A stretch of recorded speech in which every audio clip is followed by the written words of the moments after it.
He threw garbage in the prophet's path every single day. Then one morning he didn't. And that is when the prophet became worried about him. Before I tell you this story, I want you to do something. Think of the most difficult person in your life right now. The one who tests your patience. The one who has wronged you, ignored you, spoken badly about you, or made your daily life harder than it needs to be. Hold that person in your mind, because by the end of this, you may see them very differently.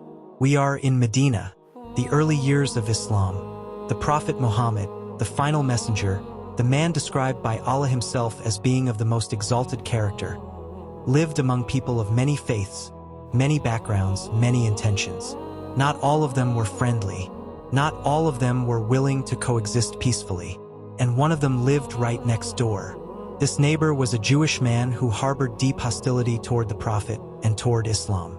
But he did not keep his hatred private. Every morning, without fail, as the Prophet would pass through the street, this man would throw garbage and filth directly into his path. It was not accidental. It was not careless. It was deliberate, a daily act of provocation, a message repeated every single morning. I do not respect you. I want to hurt you. I want to humiliate you. Pause here for a moment. How many days could you endure that before something inside you snapped? A week? 2 weeks? And what would you have done? What would most people do? Most of us would retaliate. Maybe not with violence, but with words, with coldness, with a complaint to the authorities, with a wall built so high that no conversation could ever cross it again. And we would call it justice. We would call it dignity. We would say, I am not going to let someone treat me this way. But the Prophet did none of that. Day after day, he walked past the garbage. He did not raise his voice. He did not send someone to confront the man. He did not make a speech about how he was being wronged. He simply continued, with patience so deep it looked, to the outside world, almost incomprehensible. And this went on not for a day, not for a week, but for a long time. The hostility was consistent, and so was the response: silence, patience, grace. Then one morning, everything was different. The Prophet stepped out into the street and looked ahead. The path was clean. No garbage, no filth, just a quiet, ordinary Medina morning, the kind that asks nothing of you. For most people, this would have been a relief. Finally, peace, move on. But the Prophet stopped. Something in his heart stirred. Not satisfaction, not relief, not the quiet pleasure of an enemy being silenced. It was concern, genuine, immediate human concern. He turned to those around him and asked, "Where is my neighbor? He did not come today. What has happened to him?" The answer came back. The man was ill.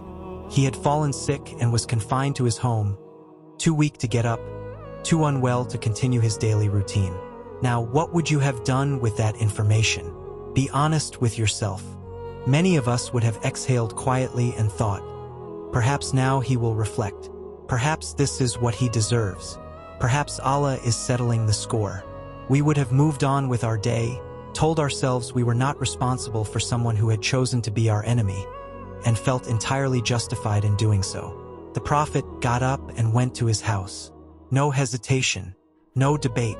No, let me think about whether this man deserves my visit. He walked to the door of the person who had tormented him, knocked, entered, and sat beside him. He asked how he was feeling. He showed concern. He made dua for him, prayed for his recovery, for his well-being, for his ease. With the same warmth he would have shown a beloved companion, a dear friend, a member of his own family. There was no lecture. No, do you see now what you have done? No quiet smirk of the morally superior.